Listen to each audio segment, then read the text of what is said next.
जय बोलिए अनंतानंद सिद्ध परमेष्ठी भगवान की, देवाई देवी कजरार्त्री आदिनाथ भगवान की, देवादि 1008 श्री सुमतिनाथ भगवान की, देवादि 1008 श्री शांतिनाथ भगवान की, चिंतामणि पार्श्वनाथ भगवान की, शासन नायक महावीर भगवान की, चतुर्विशी शंकर भगवान की, परम पूज आचार्य 108 श्री मानतुंग स्वामी की, परम पूज गणाचार्य गुरुवर श्री 108 विराग सागर जी महाराज की, परम पूज चर्या सोने आचार्य भगवान श्री 108 विशुद्ध सागर जी महाराज की, 3 करोड़ करोड़ मुनि महाराजों की, अहिंसामयी विश्व धर्म की, भक्तांबर महामंडल विधान की। जय बोलिए परम पूज श्रमणी गरणी हारिका 105 श्री विशास्त्री माता जी की, समस्त आरिका संघ की। वाणी का महत्व निराला ही है।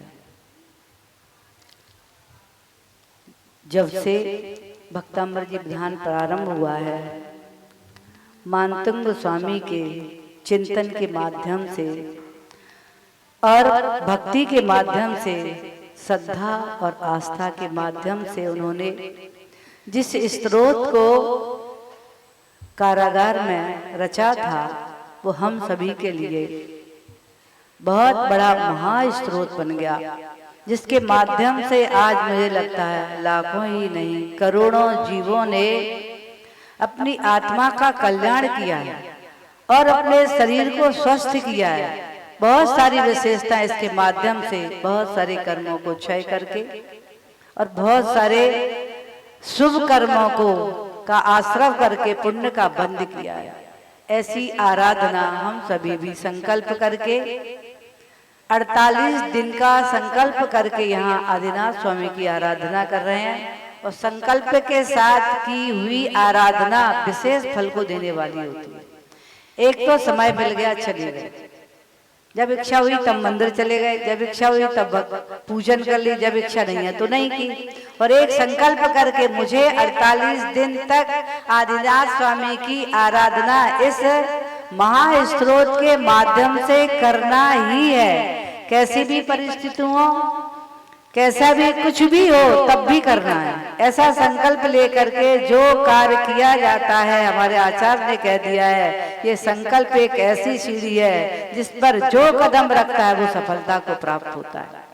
तो यहाँ भी बहुत से भक्तों ने ऐसा संकल्प करके कि मुझे 48 दिन का विधान करना ही है, और वे प्रतिदिन आ रहे हैं, लोग कमाते तब भी वो आ रहे हैं। मुझे लगता है उन्होंने इस माध्यम से, इस संकल्प के माध्यम से अतिशय पुण्य को प्राप्त करने वाले वे भव्य जीव हैं, जिन्होंने संकल्प करके 48 दिन तक की लगातार आराधना करने के भाव बनाए हैं। आज भक्ति का, आज आपने 37 नंबर के 35 नंबर के काव्य की आराधना अपन मतलब प्रवचन करे चलेगा, लेकिन 37 दिन आज 37वां दिन, 35 36 37 37वां 38वां दिन है, 37वां दिन भक्ति का है। मुझे लगता है अब तो 10 और 11 ही दिन बचे भक्ति के। बहुत अधिक निकल गया समय और बहुत कम रह गया। ऐसी भक्ति के माध्यम से आचार्य मानतुंग स्वामी ने भी इन काव्यों के माध्यम से जो आराधना की है, उससे उन्होंने भी ऐसे ऐसे अशुभ कर्मों का क्षय किया हुआ, क्योंकि जो तत्काल हमने देखा है वो तत्काल का कर्म बना हुआ था, तत्काल का क्षय हो गया, और उसके साथ उन्होंने 2 अनंत भवों के कर्मों को क्षय किया उस भक्ति के माध्यम से, और उसके माध्यम से उन्होंने जो पुण्य प्राप्त किया है वो अवश्य अगले भवों में पुण्य फला अरहंता, ऐसे अरहंत पद को प्राप्त करेंगे। हम सभी भी इस स्तोत्र की आराधना के माध्यम से ऐसे ही पुण्य फल प्राप्त करने का सौभाग्य प्राप्त करें। भगवान के चरणों में हम सभी भी ऐसी ही भावना बा रहे हैं। कल हमारी चर्चा चल रही थी भगवान की भक्ति करते तरे आभा मंडल की। आभा मंडल के बारे में हम सभी ने जाना कि आभा, भगवान का आभा मंडल कितना शुभ्र होता है। उस आभा मंडल में हमें अपने 7 भव्य दिखाई देते, भव्य जीवों को आभा मंडल में 7 भव दिखाई देते हैं। 3 भूत के, 3 भविष्य के और 1 वर्तमान। भूत में हम क्या क्या कर चुके, क्या क्या बन चुके, कौन कौन सी पर्याय में कैसे कैसे कार्य कर चुके, पूरे उनको भूत के दिखाई देते उसमें। और भविष्य में हम क्या करने वाले हैं, किस पर्याय में जाने वाले हैं, ऐसे 3 भव दिखाई देते हैं। और वर्तमान में हम कहाँ हैं, हम क्या है, हम कैसे, हम क्या कर रहे हैं, ये भव भी दिखाई देता है। ऐसा अक्षय किसका है, उनके आभा मंडल का है। जो उनका शुभ आभा मंडल बन रहा है उससे शुभ्र तो होता ही है, सुभिक्ष होता है।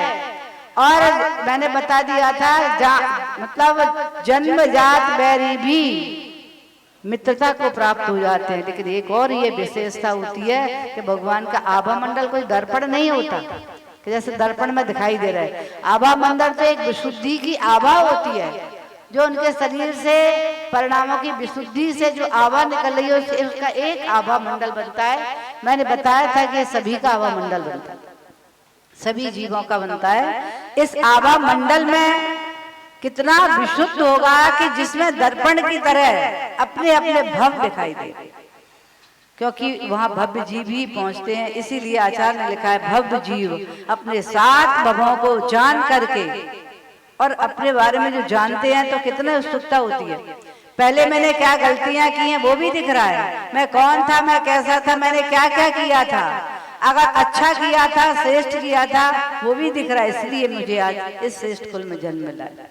और अब मैं आज में क्या कर रहा हूँ उसका परिणाम भविष्य में वो भी दिख रहा है। उसके माध्यम से जीवों को कितना बड़ी शिक्षा मिलती होगी और संकल्प करते हो कि मुझे अब कैसा जीवन जीना है, ऐसा सावधान होता है। लेकिन फिर भी हम तो ये देख रहे हैं कि वर्तमान में ना आभा मंडल में हमें भव दिखाई दे रहे हैं, ना साक्षात भगवान दिख रहे हैं, ना कोई अवधि कानी मन पर्याय ज्ञानी दिख रहा है। लेकिन फिर भी हम सबके भाव भगवान की आराधना करने के लिए ये ही सम्यक दृष्टि का लक्षण है। इसके माध्यम से आज अपन कौन सा 35 नंबर का काव्य आचार्य भगवान, जिसके माध्यम से कह रहे दिव्य ध्वनि भगवान की कैसी होती है, भगवान की दिव्य ध्वनि क्यों कहलाती है, आपकी ध्वनि दिव्य ध्वनि क्यों नहीं है, सबकी ध्वनि दिव्य ध्वनि क्यों नहीं है। इसकी भी विशेषता है कि भगवान की वाणी खिरने वाली दिव्य ध्वनि हो गई।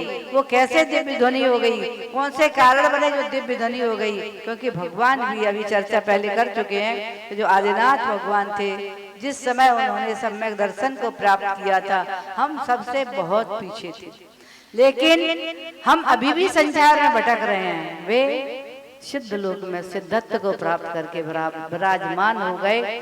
अब हमको यही समझना है कि मैंने उनसे आगे था, और आज भी जिस प्रयास से उन्होंने भगवान बनने का संकल्प किया था, आप सभी उनसे आज भी आगे हो, है कि नहीं। तो वो तो उस समय धर्म जानते ही नहीं थे, जिन धर्म क्या है कैसा है, उसी समय सुना जाना, तत्काल धारण किया, और धारण करके उन्होंने कितना सभी मंदिरों का की वंदना की। 7 दिन के अंदर 22 दिन की संलेखना के साथ में उन्होंने सम्यक समाधि से मरण किया था। ऐसा जीव 10वें भव में भगवत्ता को प्राप्त हो गया। तो ये उनकी वाणी कैसे खिली, 10 भव उनको अपनी वाणी, उनकी वाणी खिलने में 1-2 भव नहीं लगे, 10 भव 10वें भव में जाकर के वाणी खिली। और वह भी कैसे खिली कि उन्होंने दीक्षा लेकर के 1000 वर्ष अखंड मौन को धारण कर लिया। अखंड मौन, न इशारे में बोलते थे, न किसी भी प्रकार का इशारा, हाथ से, आंख से, शरीर से कोई इशारा, इसलिए अखंड मौन था उनका। निरतिचार उन्होंने जो मौन का पालन किया था 1000 वर्ष तक, उसका प्रताप था कि जब उनकी वाणी खिली तो मुख से नहीं खिली, संग सर्वांग से खिली। ऐसा वर्णन आया है, कुछ आचार्यों ने लिखा है भगवान की वाणी तालू से खिली, लेकिन कुछ आचार्यों का आया है कि भगवान की वाणी में ओंठ हिले ही नहीं, चेहरे पे कोई भी ऐसा नहीं लगा कि ओंठ से बोल रहे कि तालू से आवाज आ रही है, कंठ से आवाज आ रही है। उनकी आवाज तो सर्वांग से खिरी थी। खिरी इसीलिए खिरना कहा है, और इसको दिव्य ध्वनि कहा है। बोले मुख से नहीं बोले, और उनके बोलने के भाव थे ऐसा भी नहीं है कि मन था ऐसा भी नहीं है। इसलिए उनकी वाणी भव भागन वश जोगे बसा, भव्य जीवों के पुण्य से उनकी वाणी सर्वांग से स्वयं खिली थी। और जिस समय समोसरण में उत्तम पात्र होता है वाणी झेलने की, जिसमें योग्यता होती है, तभी वाणी खिलती है। जब तक योग पात्र समोसरण में नहीं होता वाणी झेलने वाला, तब तक भगवान की वाणी खिलती नहीं है। भगवान महावीर के समोसण में कोई योग पात्र नहीं था, तो 65 दिन तक वाणी नहीं गिरी। लेकिन भगवान आदिनाथ स्वामी के समोसण में उनका ही पुत्र वृषभसेन विराजमान था। बैरागी नहीं था, पुत्र था। जैसे श्रावक होते वैसा ही उनका पुत्र था। वह उसमें वो योग्यता थी कि वाणी को झेलने की। जिस प्रकार से शेरनी का दूध स्वर्ण पात्र में ही ठहरता है, विशेषता है शेरनी का दूध स्वर्ण पात्र में ही ठहरता है। आप स्टील के पीतल ऐसे पात्र में रख दोगे तो वे छलनी हो जाएंगे। ठीक वैसे ही भगवान की वाणी को झेलने की योग्यता सब में नहीं होती, वरना वही दुरुपयोग हो जाएगा। जैसे भी होता है स्वर्ण पात्र में ना होकर किसी दूसरे पात्र में अगर शेरनी का दूध ठहराया तो वो छलनी हो जाएगा। इसीलिए भगवान महावीर की वाणी 65 दिन तक नहीं खिली थी। लेकिन आदिनाथ स्वामी की वाणी योग पात्र था, लेकिन गड़धर नहीं थी। इसका तात्पर्य गड़धर होना जरूरी भी है, गड़धर होना जरूरी भी नहीं है। योग पात्र की आवश्यकता है। वहां भगवान महावीर के समोसण में ना गणधर थे ना योग पात्र था। लेकिन आदिनाथ स्वामी के समोसण में गणधर नहीं थे, लेकिन योग पात्र वृषभसेन उनके पुत्र विराजमान थे। भगवान की वाणी सुनकर के उनको बैराग हो गया और उन्हें तुरंत ही दीक्षा लेकर के गणधर की गद्दी को प्राप्त हुआ। इसके बाद में वाणी तो शुरू हो ही गई थी, फिर उसके बाद उस वाणी को गणधर ने झेला। विशेषता होती है कि वाणी गणधर झेल करके उसका गूंथन करते हैं, क्योंकि अगर भगवान की जो वाणी होती है वह वाणी ऐसा आया है कि जैसे डमरू की आवाज होती है ना, उस आवाज में खिलती है। कहीं आचार्यों ने ऐसा लिखा है जैसे बादलों की तेज गड़गड़ाहट होती है, उस आवाज में खिलती है। लेकिन वह आवाज भी मधुर और गंभीर होती है। तो उस आवाज को अगर झेलने वाला नहीं होता तो कौन समझ सकता था? कोई समझ पाता उस आवाज को? डमरू बज रहा है, भगवान क्या कह रहे हैं, किसको पता? बादल की गड़गड़ाहट की आवाज हो रही है, उसको कौन सुन सकता था, कैसे समझ सकता था? इसलिए विशेषता होती है जब वाणी को झेलने वाला का तात्पर्य जब वाणी को समझने वाला होता है, गुंथन करने वाला होता है, तब भगवान की वाणी गिरती है।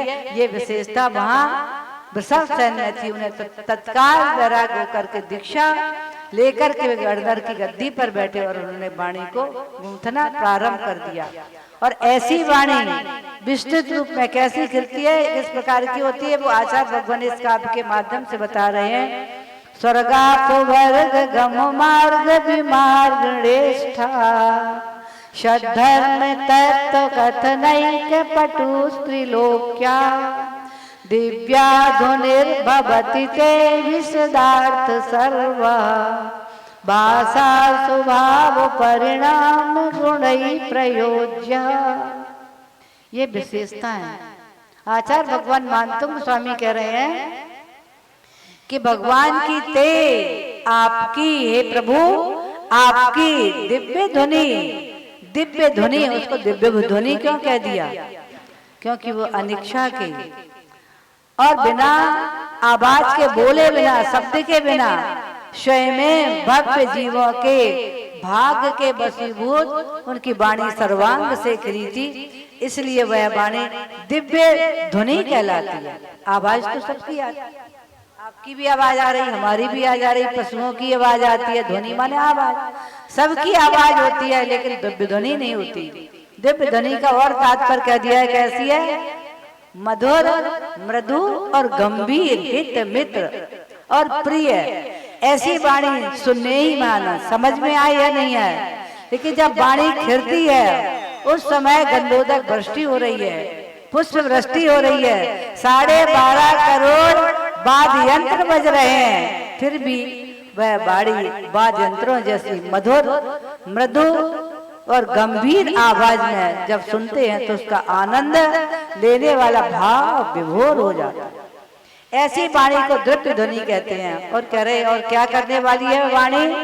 स्वर्गाप वर्ग गम मार्ग। स्वर्ग अपवर्ग मतलब मोक्ष, स्वर्ग और मोक्ष के गम मार्ग, गम माने जानने वाले, ऐसे मार्ग के विमार्ग निष्ठा खोजने के लिए इष्ट इष्ट त्रिलोक्या तीनों लोकों के जीवों को सद्धर्म तत्व विशेषता है, यानी मोक्ष स्वर्ग और मोक्ष के मार्ग को बताने वाली है। उसको ही जानकर के ही तो जाना कि स्वर्ग कैसे जाएंगे, स्वर्ग के मार्ग क्या है, कैसा है, स्वर्ग में क्या होता है, कैसा होता है, स्वर्ग कैसे प्राप्त होता है, किसके माध्यम से जाना? जिनेंद्र भगवान की वाणी के माध्यम से जाना। और स्वर्ग किस प्रकार प्राप्त होता है ये भी जिनेंद्र भगवान की वाणी के माध्यम से जाना। स्वर्ग प्राप्त करने का मार्ग कौन सा है, किस मार्ग से जाना चाहिए? तो आचार्य भगवान पूजपाद स्वामी ने कह दिया वरम बतई परम देवई ना व्रतई व्रत नारकम। उन्होंने कह दिया है बतई व्रत, व्रतों को धारण करने वाला नियम से स्वर्ग को प्राप्त होता है, इसलिए उन्होंने ये मार्ग बता दिया। और मार्ग यानी मोक्ष मार्ग, संयम को धारण करने से मोक्ष मार्ग प्रारंभ होता है, दोनों बता दिए। संयम की चरम सीमा पर पहुंचने से, शुद्धोपयोग में पहुंचने से मुक्ति की प्राप्ति होती है, और व्रतों को धारण करने से स्वर्ग की प्राप्ति होती है। सद्धर्म तत्व, और कौन से? समीचीन सम्यक धर्म के तत्व का कथनैक पटु, कथन करने में चतुरता, वाणी में चतुरता होती है। क्या प्राप्त करने का? सच्चे धर्म के तत्व को जानने का जो अवसर प्राप्त होता है, ऐसी भगवान की दिव्य ध्वनि सुन करके सम्यक धर्म को जानने का ही नहीं, धर्म को प्राप्त करने का भी अवसर प्राप्त हुआ। ऐसी चतुर वाणी है भगवान की, इसलिए अत्यंत समर्थ है। कह दो भगवान की वाणी स्वर्ग और मोक्ष के मार्ग को बताने में समर्थ है। ऐसी श्रेष्ठ वाणी दिव्य ध्वनि कहलाती, विशदार्थ, और क्या विशेषता है? स्पष्ट अर्थ वाली है। उनकी वाणी के माध्यम से स्पष्ट अर्थ झलकता है कि मोक्ष जाने का कौन सा मार्ग है, कौन से कर्म है, किस कर्म के माध्यम से मोक्ष प्राप्त होता है। जाना कि नहीं जाना? सभी ने जाना। व्रतों को धारण करने से, सबसे पहले भगवान की देवशास्त्र गुरु की आराधना करने से, श्रद्धा भक्ति करने से सम्यक दर्शन की प्राप्ति होती है। इसके बाद यही मार्ग धीरे धीरे उनके आचरण को अनुकरण करता है, उनके पद चिन्हों पर चलने का, फिर उसी को अनुकरण करते करते महाव्रतों को धारण करके शुद्धोपयोग में पहुंच करके और भगवत्ता का मार्ग प्रारंभ होता है। तो ऐसी सर्व भाषा, और कैसी भाषा है? स्पष्ट उसका अर्थ झलकने वाली है। और सब भाषा वाणी भगवान की दिव्य ध्वनि इसलिए भी कहलाती है, एक भाषा में नहीं खरी वाणी। कितनी भाषाओं में खरी वाणी? कितनी? आज कंप्यूटर ने भी लगभग 15 भाषा में एक साथ वितरण हुए। जब बताते हैं लोकसभा में जब स्पीच होती है तो वहां पर भी ऐसी कंप्यूटर की व्यवस्था है, अपनी अपनी भाषा में लोग सुन लेते हैं। लगभग 15 भाषा में आज कंप्यूटर भी काम करने लगा है। मुझे लगता है वैज्ञानिक ने भी ये सिद्ध करके दिखा दिया है कि भगवान की वाणी सत्य है। 718 भाषाओं में खरी थी तो कोई अतिशयोक्ति की बात नहीं। भगवान की वाणी कितनी भाषा में खरी? 718, 18 महाभाषाएं और 700 लघु भाषाएं। सारे पशु पक्षी देव मनुष्य जिस जिस प्रांत में जो रहते हैं वे अपने अपने प्रांतों में समझते हैं। पशु जितने प्रकार के वहां पहुंचते हैं सब अपनी अपनी भाषा में, पक्षी अपनी भाषा में, सब पशु अपनी भाषा में, जो जीव वहां पहुंचते हैं देव अपनी भाषा में, सबको वहां वाणी अपनी अपनी भाषा में समझ में आती है। ये दिव्य ध्वनि होने की विशेषता है। ऐसी सर्व स्वभाव परिणामा, परिणत होने वाली स्वाभाविक, ऐसा स्वाभाविक होता है। अथवा मागधी नाम के जो देव होते हैं वे इस भाषा को इतने रूप में विस्तृत कर देते हैं। ये लाभ जो पहुंचे वही आनंद ले रहा है। ऐसा नहीं है कन्नड़ में जाओ तो कन्नड़ साधु बोल रहे हैं तो अपने समझ में ही नहीं आता। ऐसा होता है बंगला बोल रहे हैं तो हमारे समझ में ही नहीं आता। आप रह रहे तो आपकी समझ में आ गया, कोई साधु बंगला बोलने लगे और यहाँ नहीं जानने वाले हों, आप तो कैसे समझेंगे। कन्नड़ में पहुंच कर बहुत सारे साधु कन्नड़ ही बोलते हैं, कन्नड़ की भाषा में कन्नड़ी बात करते हैं, महाराष्ट्र, लेकिन भगवान की वाणी ऐसी खिली इसलिए दिव्य ध्वनि है कि सब ने अपनी अपनी भाषा में उस वाणी को सुना था। स्वभाव परिणाम अपने अपने परिणत होने से ये स्वाभाविक गुण ही ऐसे गुण से प्रयोज्या सहित इतने सारे गुणों से वाणी सहित होती है, इसलिए भी भगवान की वाणी को दिव्य ध्वनि कहते हैं। अब हमको इस बात को समझना है, भगवान की वाणी कैसे दिव्य ध्वनि बनी, अथवा भगवान की वाणी सर्वांग से कैसे खिली। एक भव में नहीं खिली, 10 भव लगे तब जाकर के भगवान की ये दिव्य ध्वनि वाणी दिव्य ध्वनि बन गई। इसका तात्पर्य है कि भगवान के जीव ने, आदिनाथ के जीव ने कब से साधना की थी, कितनी साधना की थी, कैसे कैसे उन्होंने हर भव में साधना की थी। मैं आपको बता चुकी ना सारे भव, कि कैसे हर भव में उन्होंने साधना की।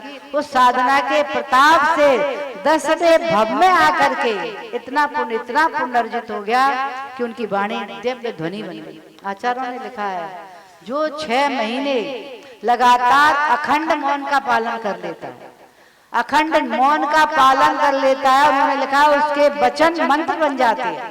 इसलिए भगवान की वाणी मंत्र, यंत्र, तंत्र सब कुछ बन गई और दिव्य ध्वनि बन गई।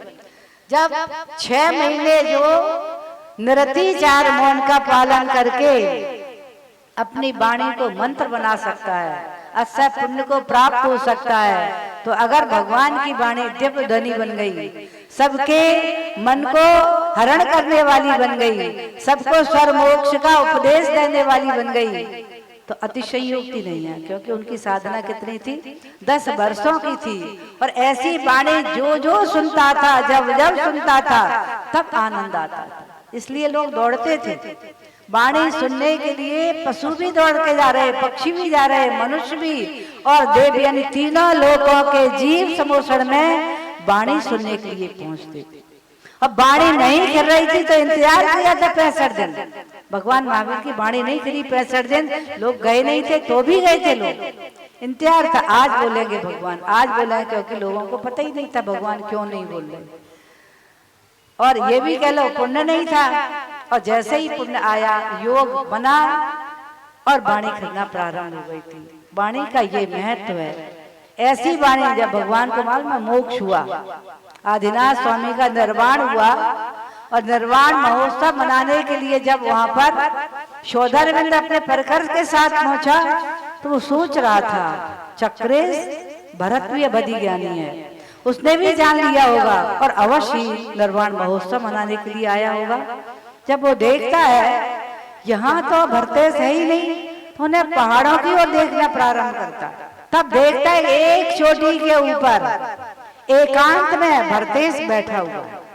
शोधन भरतेश को बुलाने का पुरुषार्थ करता है, पहुंचता है, देखता है, अरे भरत, तुम्हारी आंखों से आंसू बह रहे हैं, क्या तुमको परम पिता को अपना लक्ष्य प्राप्त करना सुहाया नहीं, अच्छा नहीं लगा क्या? आंसू पहुंचते हुए, रोते हुए भरतेश बोले, ऐसी बात नहीं है, मुझे खुशी है परम पिता को आज 10 भव में जिस लक्ष्य के लिए उन्हें 10 भव पहले कदम बढ़ाया था, आज उन्होंने उस परम लक्ष्य को प्राप्त कर लिया है, इसकी मुझे अपार प्रसन्नता, खुशी है। लेकिन दुख इस बात का है कि मैं जब जब शंका होती थी तब तब संबोधन में आकर के परम पिता से प्रश्न करता था और वाणी खिलने लगती थी। वो प्रश्न मैं किससे करूं, वाणी मैं कैसे सुनूंगा? मैं पता है मैं भी मोक्षगामी हूँ, मैं भी केवल ज्ञानी बनूंगा, लेकिन आज मैं किसकी वाणी सुनूंगा? ऐसी दिव्य ध्वनि समोषण में किसकी सुनने आऊंगा? इस बात का मुझे दुख है। शायद सभी समझ गए होंगे। छायक सम्यक दृष्टि तद्भग मोक्षगामी भी जिन वाणी सुनने के लिए रो रहा था। अब उसके अलावा जितने बैठे होंगे उस समोषण में, जिनको पता चला हुआ, प्रसन्नता के साथ दुख हुआ होगा कि नहीं? अवश्य दुख हुआ होगा। ऐसी वाणी मुझे लगता है संसार में आज हमें जो सत्य मार्ग बताने वाली है, मोक्ष के बारे में बताने वाली है, क्योंकि तीर्थंकर है नहीं, वाणी करने वाली है नहीं, अवधि ज्ञानी मना पर्यागानी कोई है नहीं। काश जिन वाणी नहीं होती तो मालूम है हम सभी भी अंधे ही होते। जिन वाणी नहीं होती तो अंधे होते, क्या कर रहे होते, कैसा कर रहे होते, देखा देखी जो कर रहे होते वही हम भी कर रहे थे। या तो सब चोटी वाले होते या बिना चोटी वाले। ये जिनवाणी हमें प्राप्त हुई है, ये हमारा पुण्य है। भले ही तीर्थंकर आज हमें प्राप्त नहीं हुए, लेकिन उनकी वाणी ऐसी कृपा दृष्टि, मुझे लगता है पूर्वाचार्यों ने हम सभी पे करुणा की होगी, क्योंकि आज ना कोई एक संस्थ है और ना कोई दो संस्थ है। उस समय जिनवाणी लिपिबद्ध नहीं होती थी, जब भगवान की वाणी गिरती थी, सुनने वाले एक संस्थ होते थे, एक बार सुना कभी भूलते ही नहीं थे। लेकिन धीरे धीरे अब सर्पणी काल के कारण, क्योंकि यहाँ सबका ह्रास होता जा रहा है, बुद्धि का, विकास का, ज्ञान का, आय शरीर का, सबका ह्रास की ओर, और ऐसा ह्रास होते होते ये वाणी, ये स्मरण शक्ति भी हम सबकी कम होती जा रही है। पहले एक बार सुन लेते, एक संस्थ कहलाता था, भूलते नहीं थे, जिनवाणी लिपिबद्ध नहीं होती थी। लेकिन हमारे आचार्य धर्मसेन स्वामी ने जब देखा अब एक संस्थ बहुत कम रह गए हैं, इसका तात्पर्य आने वाले और समय, ये पंचम काल की घटना है।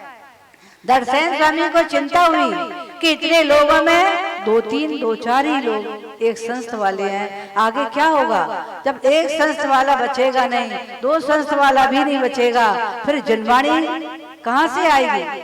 तो उन्होंने हम सभी पर करुणा करके जिनवाणी लिपिबद्ध करने का पुरुषार्थ किया, और उन्होंने स्वयं के द्वारा योग शिष्यों को प्राप्त करके द्वादशांग की रचना कराई। वो आज हम सभी को लिपिबद्ध उन्होंने कराई, और इसके बाद में आने वाले समय में, क्योंकि तब ताड़ के पत्रों पर लिपिबद्ध होती थी, फिर आगे वाले समय में ऐसे पुण्यशालियों ने इस जिनवाणी को लिपिबद्ध करा के आज हम सभी के हाथ हाथ में आज जिनवाणी मिलेगी। ये हमारा पुण्य है, ये हमारा पुण्य है कि हम सबको लिपिबद्ध जिनवाणी मिली। वरना भगवान क्या हो तो मूर्ति तो देखते रहते, लेकिन ये कौन है, ये कैसे हैं, इनकी पूजा कैसे करना है, क्या हमारे पास विद्या होती है? क्या नहीं जान पाते।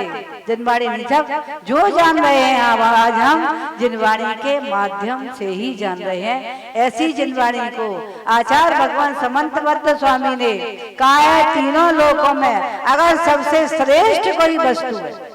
एक बार जंगल में आचार्य समंतबद्ध स्वामी के गुरु और उनके शिष्य विराजमान थे, और फिर जंगल में क्या होता है, जब आहार करके साधु जंगल में जाते हैं, पहुंचते हैं तो बस, तो वहां पर श्रावक भी साथ में जाते हैं। राजा के आहार होता है तो राजा भी जाता है साथ में।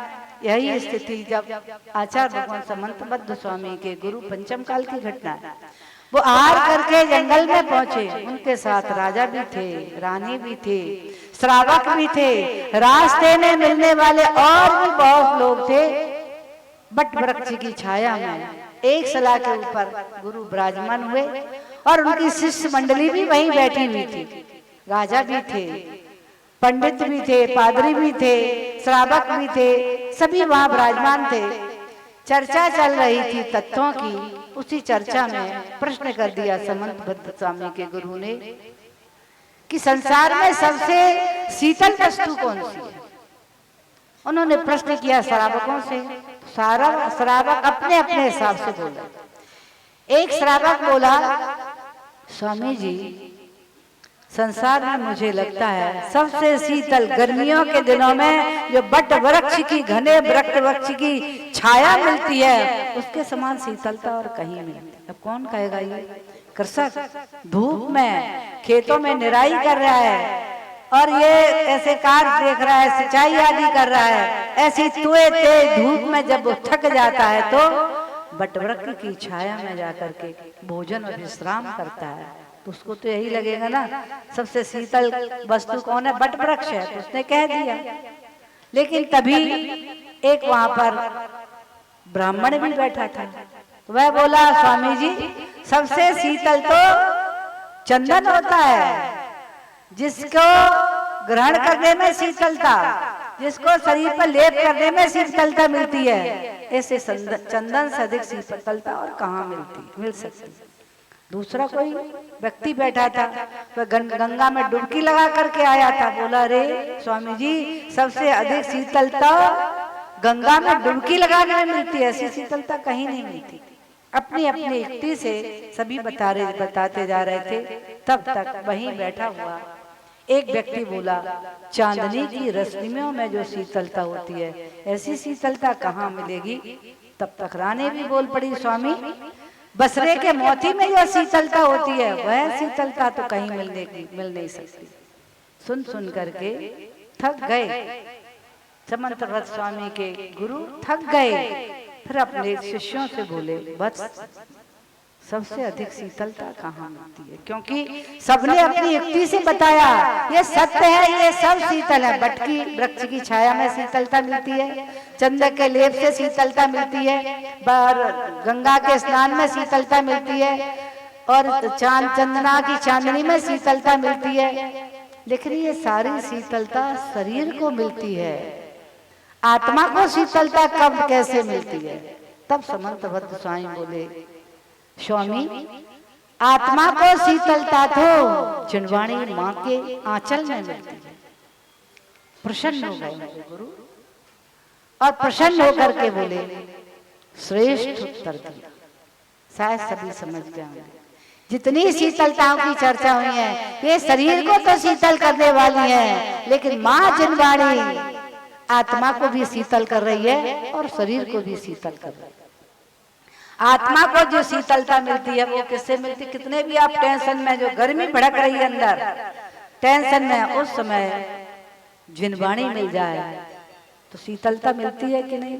जब जब जिनवाणी के आंचल में पहुंचते हैं तब शीतलता मिलती है। इसीलिए तो लोग समुसण में दौड़ते थे, भगवान की वाणी सुनने के लिए आनंद लेते थे और तत्वों को समझ करके, क्योंकि अभी विचार बताया इसके माध्यम से विशद अर्थ को समझाने वाली है, स्पष्ट अर्थ को बतलाने वाली है। ये नहीं संकुचित रूप से हम जैसे अज्ञानी थोड़ा सा बता करके छोड़ दिया, लेकिन वो वाणी भगवान की वाणी में विशद विस्तृत रूप से अर्थ को समझाने वाली है। तो स्वाभाविक ही है, जब तत्व के बारे में विशद रूप से जानेंगे तो निश्चित ही हम जिन वाणी को आचरण में उतारने का पुरुषार्थ करेंगे। सत्य क्या है, गलत क्या है, उस वाणी के माध्यम से ही जाना। स्वर्ग का मार्ग कौन सा है, मोक्ष का मार्ग कौन सा है, आत्मा को परमात्मा बनाने का मार्ग कौन सा है। जिसने ये जिनवाणी सुनी, आत्मा को परमात्मा बनाने के मार्ग पर बढ़ने लगे। चंद्रगुप्त मौर्य के बारे में आता है कि चंद्रगुप्त मौर्य इस भरत क्षेत्र का अंतिम मुकुटबद्ध राजा था, जिसने भद्रबाहु स्वामी के दर्शन करके उनकी वाणी से प्रभावित होकर के अपना राजपुत्र को सौंप करके और भद्रबाहु स्वामी के साथ साथ ही राजधानी छोड़ करके चला गया। और जब कहाँ पहुंचे, चलते चलते कर्नाटक में पहुंचे। वाणी सुनते सुनते वे भी आनंदित होकर के बस मन में भावना बनाने, कब मैं इस गुरु की जैसा रूप है वैसे रूप को मैं प्राप्त, और प्रश्न बार बार करने लगे, गुरुदेव मुझे भी आप जैसा बनना है, गुरुदेव मुझे भी आप जैसा बनना है। भद्रबाहु स्वामी सुनते सुनते कई दिन हो गए, तो आज बोल पड़े, बस तुम्हारी बात को मैं समझ रहा हूं, लेकिन विचार करो, तुम्हारी माँ वृद्ध हो गई, तुम उसके इकलौते पुत्र हो, तुम्हारे बिना माँ कैसे रहेगी? पहले माँ का आशीर्वाद लेके आओ, उसकी आज्ञा लेके आओ, तब तुम्हें मैं दीक्षा दूं। सुनकर के आश्चर्य की बात सुनकर के, और वे चंद्रगुप्त मौर्य भी भगवान के चरणों में, गुरुदेव के चरणों में बैठ गए। हे गुरुदेव, आप ही तो रोज बताते हो कि सच्ची माँ यदि कोई है तो माँ जिनवाणी है। आप कितनी बार कह चुके सच्ची माँ जिनवाणी है, फिर वह शरीर को जन्म देने वाली माँ सच्ची कैसे हो गई? क्योंकि ऐसी माताओं को मैंने एक भव नहीं बीता, अनंत भव बीत गए माता बनाते बनाते, लेकिन एक भी माँ ने मुझे स्वर्ग और मोक्ष जाने का मार्ग नहीं समझाया। संसार में भ्रमण कराने का मार्ग तो बताया तो मैं भ्रमण करता रहा, लेकिन इस मार्ग पर तो जिस माँ ने मुझे इस शरीर को जन्म दिया है उस माँ ने आज तक मुझे स्वर्ग और मोक्ष के बारे में नहीं बताया। इसलिए मैंने आपके वाणी यानी जिनवाणी के माध्यम से स्वर्ग और मोक्ष के मार्ग को मैंने पहचाना है। इसलिए मैं आपके चरणों में ये प्रतिज्ञा करता हूँ कि जन्म देने वाली माँ को मैं प्रणाम करता हूँ, सम्मान करता हूँ और जिनवाणी माँ की शरण को प्राप्त करता हूँ। सच्ची माँ जिनवाणी है और मैं आज से अपनी माँ जिनवाणी के चरणों में समर्पित होकर के और मैं आपके चरणों में भी यही भावना मानता हूँ कि ये जिनवाणी माँ के आंचल में रह करके स्वर्ग और मोक्ष के मार्ग को जो पवित्र मार्ग है इसको जान करके आचरण में उतार करके मैं भी भगवत्ता के मार्ग पर बढ़ूं। ऐसा उन्होंने कहते ही प्रणाम किया गुरुदेव के चरणों में और वस्त्र आभूषण वही उतार करके उनके चरणों में बैठ करके पंचमुष्टि केसलों करना प्रारंभ कर। जब कर ही दिया तो भद्रबाहु स्वामी ने भी उनको संस्कारित करके और कौन बना दिया, मुनि बना दिया। ऐसे मुनि बन करके भद्रबाहु स्वामी के कर कमलों से वे चंद्रगुप्त मौर्य उनके अंतिम शिष्य कहो अथवा भारत के मुकुटबद्ध राजा में अंतिम राजा वे ही। तो उसके बाद आज तक भारत में किसी मुकुटबद्ध राजा ने दीक्षा नहीं ली। ऐसी जिनवाणी का महत्व हम सभी इस वाणी को जान करके सुन करके अपने जीवन में उतार करके सबको पहचान करके, क्योंकि सभी ने कितनी माएँ बनाई अभी तक, अनंत अनंत काल हो गया माता बनाते बनाते। आज सौभाग्य मिला है कि मैं आज जिनवाणी को मैं अपनी माँ स्वीकार करूं। किया कि नहीं किया? माँ जिनवाणी को जो अपनी माँ स्वीकार कर लेगा, माँ जिनवाणी के जो इशारे पर चलेगा, निश्चित ही आत्मा को परमात्मा के मार्ग पर बढ़ने का वही पुरुषार्थ करेगा और ऐसी वाणी हम सबको भी प्राप्त हो जो हमारी वाणी भी दिव्य ध्वनि बन जाए। लेकिन ध्यान रखना, इस बात के बारे में सोचना कि वाणी का हमारे द्वारा कितना दुरुपयोग हुआ है, क्योंकि अनंत काल तक तो हम बिना वाणी के रहे। काल अनंत निगोद मजार वाणी थी क्या? और जितने भी आज एक इंद्रिय उनके पास वाणी क्या है, 2 इंद्रिय से वाणी प्राप्त हुई है, लेकिन वो भी अभिव्यक्त नहीं हो सकती। 2 इंद्रिय जीव आवाज तो करता है, उसकी वाणी नहीं समझ सकते। और 5 इंद्रिय जीव की पशु पक्षी बहुत बोलते रहते हैं, लेकिन आप समझते हो गाय क्या कह रही है, भैंस क्या कह रही है, बकरी क्या कह रही है। तोता को सिखा दे तो वो तोता की भाषा समझने लगते हो, लेकिन वो भी अनर्गल भाषा है। मुझे लगता है अनर्गल भाषा बोलने से ही तोता बंदी गृह में बंद हो गया। इसलिए अनर्गल भी हमको नहीं सीखना है, हमें जिनवाणी माँ की वाणी सुनकर के अपने जीवन में उतारना है। और एक बात और मैंने अभी कही थी, जो मौन की साधना निरतिचार कर लेता है अथवा जिनवाणी का जो दुरुपयोग नहीं करता है, क्योंकि वर्तमान में भी हमें वाणी कितनी मिली है मालूम है? नपी तुली हुई मिली है, आयु के अनुसार मिली है। यदि हमने अधिक बोल लिया, अनर्गल बोल लिया, बकवास में बोल लिया, उल्टा सीधा झूठ छल कपट रूपी बोल दिया, उससे पाप कर्म से हमारी जो वाणी है वो जल्दी जल्दी नष्ट हो जाएगी। और अंत में जब वाणी कम पड़ जाएगी, आयु शेष है, वाणी के वचन समाप्त हो चुके हैं, फिर क्या होगा मालूम है? फिर मुंह खोना पड़ेगा। मौन नहीं जो कौमा में चला जाता है उसे क्या कहते हो? आप भी कहते हो मौन ले लिया है, नहीं कहते ना, बोल नहीं रहे। क्यों नहीं बोल रहे? कौमा में चले। क्यों कौमा में चले गए? ये तो ठीक है, रोग हो गया, कौमा में चले गए, लेकिन हमारे आचार्य भगवान कह रहे हैं वाणी समाप्त हो गई, आयु शेष बची है। इसलिए अपनी वाणी को संभाल करके जितना आवश्यक है उतना ही बोलना है, जहां आवश्यक उतना ही, अनर्गल नहीं बोलना, झूठ नहीं बोलना, छल कपट मायाचारी चुगली आदि ऐसे कार्य नहीं करना, क्योंकि इससे पाप कर्म का बंध होता है। और पाप कर्म के बंध से जिनवाणी जल्दी जल्दी समाप्त हो जाती है और अंत में मुंह हो करके बिना नमोकार मन पड़े ही इस पर्याय से विदा होना पड़ेगा। इसलिए जिनवाणी की इस प्रकार से भी विनय करना है। जो जिनवाणी द्रव्य में है इसकी विनय करना है, जो जिनवाणी को हम बोलते हैं उसकी विनय करना है। इसलिए हर समय ऐसे स्थान भी बताए हमारे आचार्य लिखे हैं कि इस समय बोलना नहीं चाहिए। तो ऐसे समय पे भी जैसे भोजन करते समय नहीं बोलना चाहिए, उन्होंने कहा समायक में नहीं बोलना चाहिए, उन्होंने कहा है अब्रह्म सेवन करते हुए नहीं बोलना चाहिए, ध्यान आदि में नहीं बोलना चाहिए।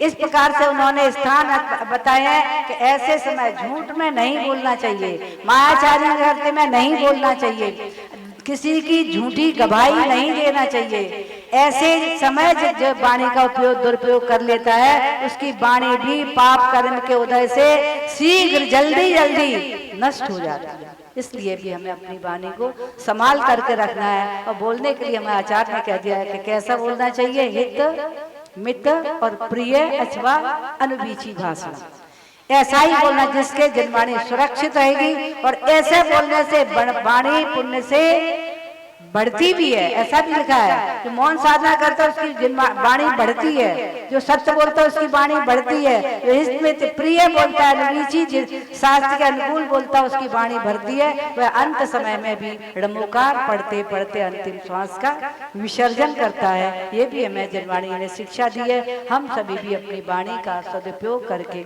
भगवत्ता बनने की, हम सभी की वाणी ऐसे भाव आते हो कि नहीं कि मेरी वाणी दिव्य ध्वनि बने, मेरी वाणी भी अब मैं झूठ नहीं बोलूंगा, छल कपट नहीं करूंगा, वाणी का दुरुपयोग नहीं करूंगा, नकल नहीं बोलूंगा, जिससे हमारी वाणी अंतिम श्वास तक सुरक्षित रहे। ऐसी भावना के साथ जय बोलिए देवादी देवी का जयराट श्री आदिनाथ भगवान की जय बोलिए परम पूज्य श्रमणी गणी आरिका 105 श्री विशाश्री माता जी की, समस्त आरिका संघ की जय।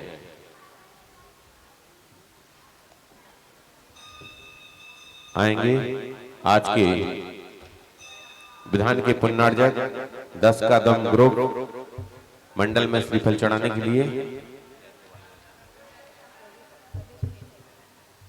रवि जी, सुनीता जी पांड्या द्वितीय पुण्यार्जक के रूप में जयपुर से नाम आया हुआ है, उनके नाम से भी श्रीफल चढ़ाना है।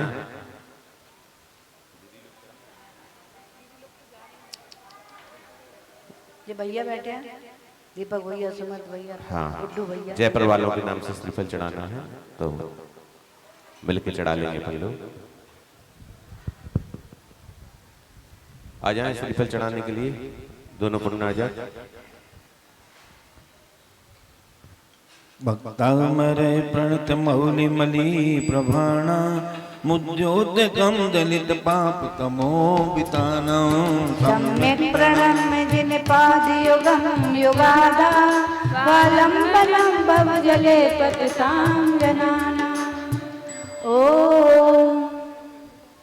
ओम ह्रीं वीरनारायण क्रीमाल जक्षता हृदय से सजी चढ़ाए यंत्राभिषेक कमरघम निर्वपामि संस्थित सकल वांगमय तत्वबोधा दुदुद्ध बुद्धि पट भी सुर लोकनाथई सोतई जगत तय चित्त हरे रुदारे सोसे किलामपितं प्रथमं निरेन्द्रम्। ओम ह्रीं नानवर संस्थाय सकल लोकराय क्रीमाल जक्षता हृदय से सजी चढ़ाए यंत्राभिषेक कमरघम निर्वपामि विनापि विबुधार्चित पाद पीठ तो तुम समुद्यत विगलतो तपोहम बालं विहाय जलि संस्थित बिंदु बिंबा मन्यापयिष्यति जना सहसा गृहीतुम्। ओम ह्रीं मत्यादि सुजान प्रकाशना क्लीमाय जक्षता हृदय से सजीना यंत्राभिषेक कमरघम निर्वपामि वक्तुं गुणान् गुण समुद्र शशांक कांतान् कस्ते चमे सुर गुरु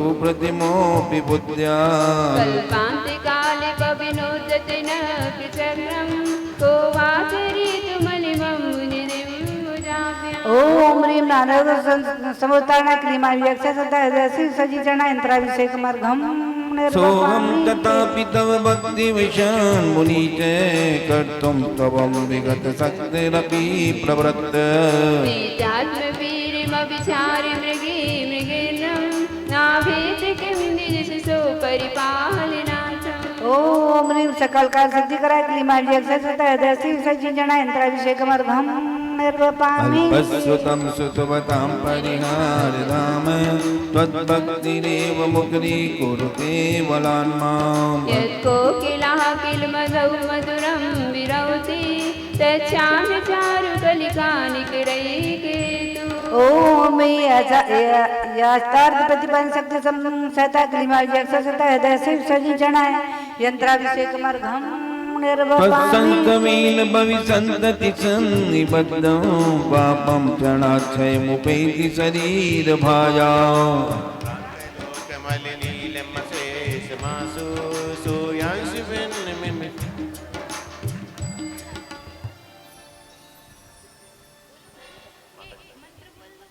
ओम ह्रीं सकल पाप कष्ट निवारणा क्लीमा यक्षसता हृदय से संचरणाय यंत्रणा यंत्राभिषेक मर्घम निर्वपामि ते मद्वीकिनाथ तव संस्वनो मैर मानव्यते तनुदयापि तव प्रभावात् चितो हरिष्यति सतां नलिनीतलेषु मुक्ता फलच्युतिमुपैति ननोद्विन्दो ओम ह्रीं अनेक संकट संसार दुख निवारणा क्लीमा यक्षसता हृदय से संचरणाय यंत्राभिषेक मर्घम निर्वपामि ते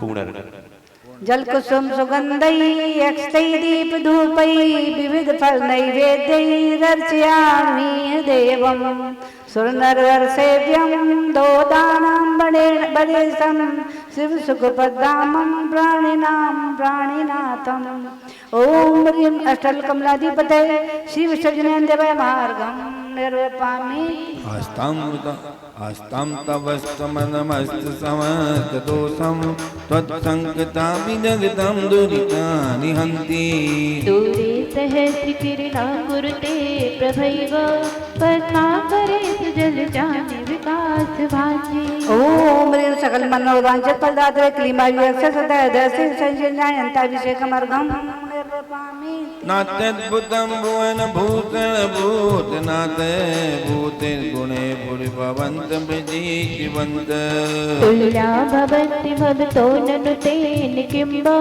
भूत्याश्रितं यैर्नाथ समं करोति ओम ह्रीं जिन संस्मरण जिन समुदाय क्लीमा यक्षसता हृदय से संचरणाय यंत्राभिषेक मर्घम दृष्ट्वा भवन्ति मणिमेष विलोकनीयं नानन्दतो त्वमुपयाति जनस्य चक्षुः पीतापयाससि करस्तुतिदुग्ध सिन्धो क्षारं जलं जलनिधिरसितुं कयच्छे ओम ह्रीं सकल तुष्टि पुष्टि कराय क्लीमा यक्षसता हृदय से संचरणाय यंत्राभिषेक मर्घम निर्वपामि यही शांति राग रुच भी परमाणु विश्वं निर्मापिता त्रिभुवनैकललाम भूत तावन्ते विखलुते प्रणवा पृथिव्यां यत्ते सामान्यमपरं नहि रूपमस्ति ओम ह्रीं वांछित रूप फल सकते क्लीमा यक्षसता हृदय से संचरणाय यंत्राभिषेक मर्घम निर्वपामि कम कते सुरनोरगणैतिहारी निशीष निर्जित जगत ह्योपमानम् बिम्बं कलङ्कमलिनं क्वनिशाकरस्य यद्वासरे भवति पाण्डुपलाशकल्पम् ओम ह्रीं लक्ष्मी सुखदायका क्लीमा यक्षसता हृदय से संचरणाय यंत्राभिषेक मर्घम निर्वपामि संपूर्ण मंडल संक कला कलाप शुभ्रांगुणात् भुवनं धवलं गयन्ति संस्थितास्ति नगरीश्वरनाथमेकं कल्तान् निवारयति संचरतो यथेष्टम् ओम ह्रीं भूतेतादिवैर्वाणा क्लीमा यक्षसता हृदय से संचरणाय यंत्राभिषेक मर्घम निर्वपामि चित्रं किमत् यदि ते चित्साङ्गनाभीनीतं निगाग विवनोन विकार मार्गौ कल्पान्तिकालमरुता चलिता चलेन किं मन्दिरादिशिखरं चलितं कदाचित् ओम ह्रीं मेरुवन मनोबल करणाय क्लीमा यक्षसता हृदय से संचरणाय यंत्राभिषेक मर्घम निर्वपामि निर्धूम वर्जित तैल पूरैकं जगत्यमिदं प्रकटीकरोति गम्यो न जातु मरुतां चलिता चलानां दीपो परस्तुमसि नाथ जगत्प्रकाशः ओम ह्रीं कैलोकशंकराय क्लीमा यक्षसता हृदय से संचरणाय यंत्राभिषेक मर्घम निर्वपामि नास्तं तवादिगुदयासि नराहो गम्य स्पष्टीकरोसि सहसा युगपजगन्ति नाम्बोदरोदर निरुद्ध महाप्रभावा सूर्यातिशाय महिमा तमासि मुनीन्द्र लोके ओम मे पापांतकान्वणा क्रीमा यक्ष सदा दस्य सजिजना इंद्राभिषेकमर्घम निर्वपामि नित्योदयं दलितमोहमहान्धकारं कम्बं न राहुवदनस्य नवारिदानौ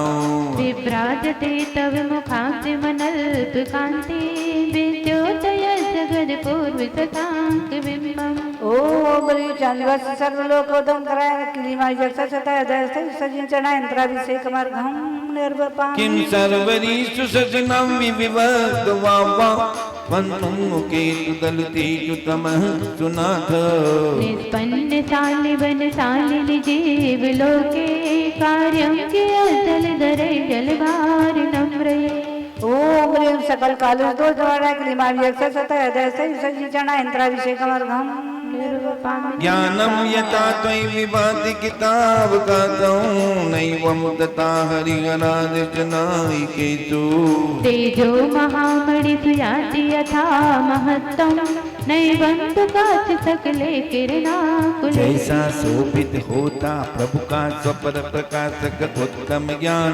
हरिहरादि देवों में वैसा कभी नहीं हो सकता भान अति ज्योतिर्मय महारतन का जो महत्व देखा जाता क्या बल किरणाकुलित कांच में अरे कभी लेखा जाता ओम ह्रीं केवल ज्ञान प्रकाशित लोकालोक स्वरूपाय क्लीमा यक्ष सदा दस्य सजिजना इंद्राभिषेकमर्घम निर्वपामि मन्नेवरं हरिहरादयेव तिष्ठादिष्टेतु येतु हृदयं त्वयि तोषमेति किं वीक्षितेन भवता भुवियेन नान्यः कश्चिन्मनोहरति नाथ भवान्तरेऽपि ओम ह्रीं सर्वदोष सर्व सब दर्शनाय क्लीमा यक्ष सदा दस्य सजिजना इंद्राभिषेकमर्घम निर्वपामि इष्टासकानि सततो जनयन्ति पुत्रान्नान्यं सुतं सुतपदं वननी प्रसूता सर्वादितो ददति भानि सहस्ररत्निं प्राचे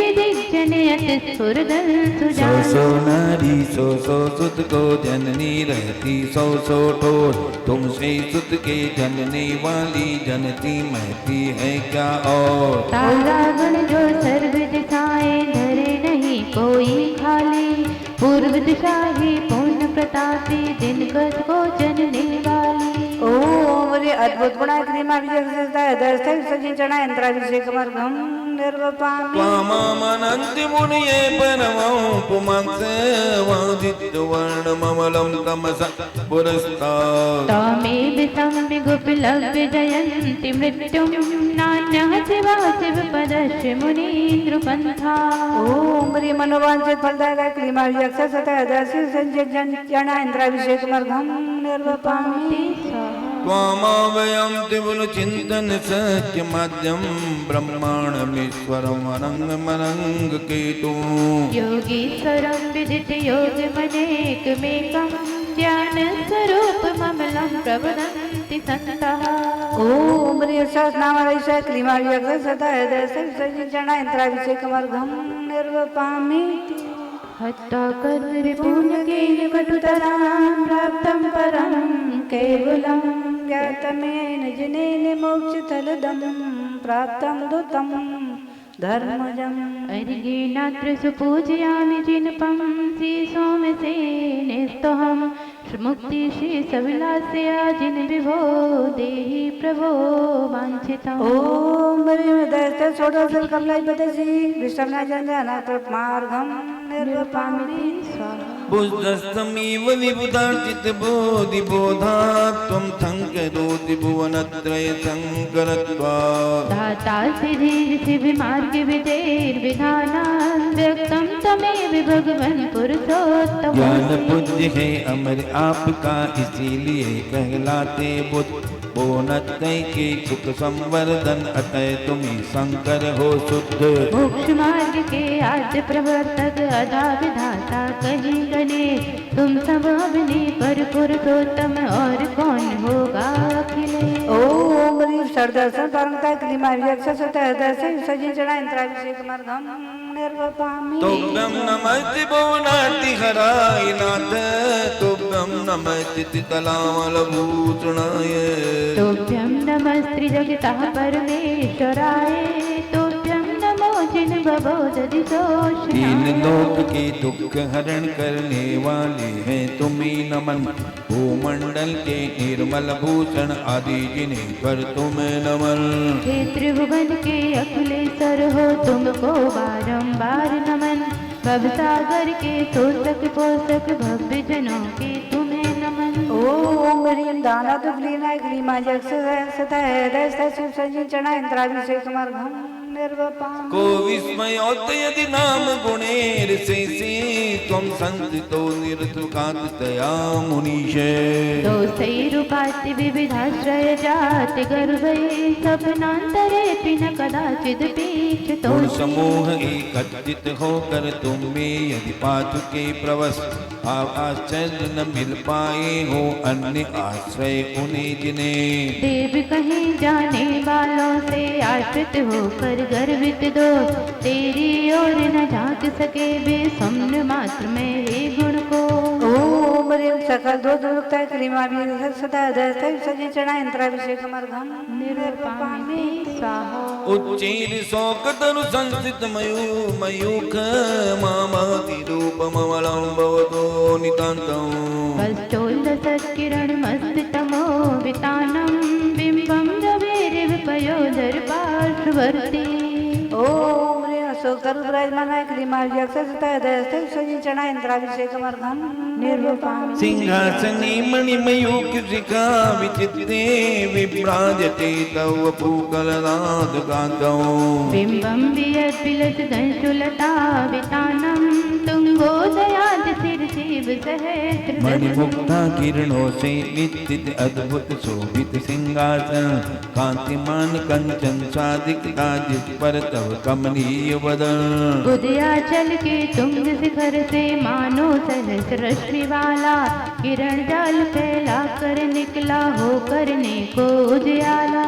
ओम ह्रीं मणिमुक्ता खचित सिंहासन प्रातरुक्ताय क्लीमा सदा हृदय शिव संजीचना इंद्राभिषेक समर्घम निर्वपामिति। चंवर लेने अपने अपने कुंदावतान दलतामर चारु शोभं विभ्राजते तव पूगलदोत्कान्तौ।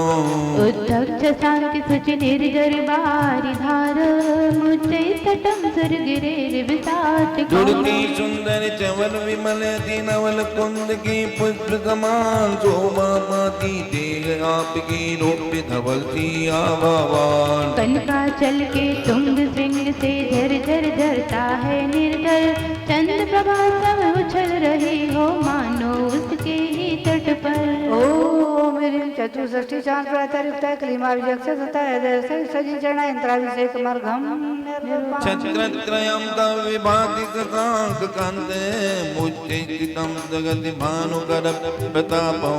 मुक्ता फल प्रकर जाल विवृत शोभम प्रख्यापय त्रिजगता परमेश्वर। चंद्र प्रभा समझल्लरियों से मणिमुक्ता में अति कमनीय दीप्तिमान शोभित होती हैं सिर पर छत्रत्रय भवदी। ऊपर रहकर सूर्य रश्मि का रोक रहे हैं प्रखर प्रताप मानो में घोषित करते हैं त्रिभुवन के परमेश्वर। ओम ह्रीं चतुर्थ प्रातरुक्ताय क्लीमा सदा हृदय शिव संजीचना इंद्राभिषेक समर्घम निर्वपाम। गंभीर तारव पूरित दीप्ति भाग त्रिलोक्य लोक शुभ संगम भूति दक्ष। धर्म राज जय घोषण घोष कहसन के धुंध बिर धुनत तेज सहा ऊंची प्रभा। कर में करने वाली सर्व दिशाओं में गुंजन करने वाली तीन लोक के जन जन का शुभ सम्मेलन। पीट रही है डंका हो सत धर्म राज की जय जय जय। इस प्रकार बज रही गगन में भेरी तब यश की अक्षय। ओम ह्रीं त्रैलोक्य विधाने क्लीमा सदा हृदय शिव संजीचना इंद्राभिषेक समर्घम निर्वपाम। मंदार सुंदर नबीर सुपारी जात कंदान कार्य कुसुमोत्कर दृष्टिरुद्धाव। गंधोज बिंद शुभ मंद मरुत्र पाता दिव्या दिवा पतत देवत शांत। कल्प वृक्ष के कुसुम मनोहर पारिजात एवं मंदार कंदोदक की मंद वृत्ति करती है प्रमुदित देव उदार। तथा साथ ही नभ से बहती धीमी धीमी मंद पवन संति बांध कर बिखर रहे हो मानो देव समर्जाते तुझ प्राचार वृष्टि पुष्पि प्राचार क्लीमा विजय सता हृदय सजिन चढ़ा इंद्राभिषेक मार्गम निरूपामि सुभद्रमावलय भूरि विभा विभूति लोकत्रे दुतिमदां दुतिमा क्षिपन्ति रुद्रदिवाकर निरंतर भूरि संख्या दीप्या जयत्यपि निशामपि सौम्या तीन लोक की सुंदरता यदि मूर्तिवंत बन कर आवी तन मां मंडल की छवि लग कर तन सन्मुख शर्मा जावे कोटि सूर्य के ही प्रताप सम किंतु नहीं कुछ भी आता जिसके द्वारा चंद्र सुशीतल होता निस्प्रह अपने आप ओम ह्रीं कोटि भास्कर प्रभाव निर्मंडल प्रातःचरिता क्लीमा विजय सता हृदय सजिन चढ़ा इंद्राभिषेक मार्गम निर्वपामि स्वर्गापवर्ग गम मार्ग विमारिणिष्टम सद्धर्म तत्व कथनैकपटुस्त्रिलोक्यः दिव्यत्व निर्भवति तेजस दाट सर्व भाषा स्वभाव परिणाम गुणे मोक्ष प्रयोज्य स्वर्ग के मार्ग प्रदर्शक प्रभुवर तेरे दिव्य वचन करा लगी है सत्य धर्म के अमर तत्व का दिग्दर्शन सुनकर जग में जीव वस्तुतः कर लेते अपना उद्धार इस प्रकार परिवर्तित होते निज निज भाषा के अनुसार ओम ह्रीं जलधर पटल गर्जित सर्व भाषात्मक योजन प्रवर्तित प्राचार क्लीमा विजय सता हृदय सजिन चढ़ा इंद्राभिषेक मार्गम निरूपामि उन्निद्र हेम नव पंकज पुंज कांति परियुल्ल सन्नक मयूख शिखाभिरामो पादौ पदानि तव यत्र जिनेन्द्र दत्तः पद्मानि तत्र विबुधा परिकल्पयन्ति जगमगात नकजित में शोभे जैसे नव में चंद्र किरण विकसित नूतन सरसी रूख कमही प्रभु तेरे विमल चरण रखते जहाँ वहाँ रचते हैं स्वर्ण कमल सुर दिव्य लला अभिनंदन के योग्य चरण तब भक्ति रहे उनमें अभिराम ओम ह्रीं पादानास्य परियुक्ता क्लीमा विजय सता हृदय सजिन चढ़ा इंद्राभिषेक मार्गम निर्वपामि इत्थम यथा तव विभूजित भूजिनेन्द्र धर्मोपदेशन विदोन तथा परक्ष यादृक् प्रभादिन कृता प्रहतान्धकारा तादृक् कुतो ग्रहगणस्य विकास धर्म देशना के विधान में था जिनवर का जो ईश्वर वैसा क्या कुछ अन्य को देवों में भी दिखता है सौंदर्य जो छवि घोरित मिर के नासक रवि में है देखी जाती वैसी ही क्या अतुल कांति नक्षत्रों में देखी जाती ओम ह्रीं धर्मोपदेश समय सब सारी लक्ष्मी मूर्ति विराजमान क्लीमा विजय सता हृदय सजिन चढ़ा यंत्राभिषेक मार्गम निर्वपामि शोतन्मदाविल विलोक कपोल मूल मत भ्रमर भ्रमर नाद विवृत कोपम ऐरावताविमि विमुद्धतमापतन्तं दृष्ट्वा भयं भवति नो भवदाश्रिता लोल कपोलों से जलती गई जहाँ निरंतर मद की धार होकर अति मन मत्तन है जिन पर करते हैं भौरे गुंजार क्रोधासक्त हुआ यो हाथी उद्धत ऐरावत साकार देख भक्त छुटकारा पाते पाकर तब आश्रय तत्काल ओम ह्रीं हस्त्याधिकार दूरधर बहनवाणा क्लीमा विजय सता हृदय सजिन चढ़ा इंद्राभिषेक मार्गम निर्वपामि स्वाहा भिन्ने विकुंभ गल दुज्जल शोणिताक्त मुक्ता फल प्रकर घोषित भूमि भागा क्रमगतं मरिणादिपोपि न कामते क्रमयुगाचल संसुतं ते विकसित कर दिए गजों के जिसने उन्नत गंड स्थल कांतिमान गज मुक्ता से बांट दिया हो अग्नितल जिन भक्तों को तेरे चरणों के गिरती हो उन्नत ओट ऐसा सिंह छलांगे भर कर क्या उस पर करता है चोट ओम ह्रीं पुगादिदेव नाम प्रसाद केसरी बहनवाणा क्लीमा विजय सता हृदय सजिन चढ़ा इंद्राभिषेक मार्गम निर्वपामि कल्पांत काल पवनोन्दति वन्निकल्पम धावानलं जलत मुज्जलमते स्फुलिंगम् समजिगे समम सम्मुखमापतन्तं तन्नाम कीर्तन जलं सम्यक्त शेषम् प्रलय काल की पवन उड़ा कर जिसे बढ़ा देती सब ओर, फिके फुलेंगे ऊपर तिरछे अंगारों का भी ओजोर। भुवनत्रय को बिगला चाहे आती हुई भवनी भवकार, प्रभु के नाम मंत्र जलते वह बुझ जाती है उस जीवा। ओम ह्रीं संसार अग्नि तापनाय क्लीमाय यक्ष सदा हृदय विसर्जी चढ़ा इंद्राभिषेक मर्घम निर्वकामी। रक्ति क्षणम समद कोकिल कंठ नीलम, क्रोधोदतम फणमुत्फणमापतंतां। आक्रामति क्रमयुगेन निरस्त शंकर, तन्नाम नागदम नीरजयस्त पुंसा। कंठ कोकिला सा अति काला, क्रोधत हो फण किया विशाल, लाल लाल लोचन करके यदि झपटे नाग महाविकराल। नाम रूप तब अहिदमने का लिया जिन्होंने ही आश्रय, पग रख करने संग नाग पर गमन करें बेही नरवर। ओम ह्रीं तम नाग रमणी शक्ति संपन्नाय क्लीमाय यक्ष सदा हृदय विसर्जी चढ़ा इंद्राभिषेक मर्घम निर्वकामेति।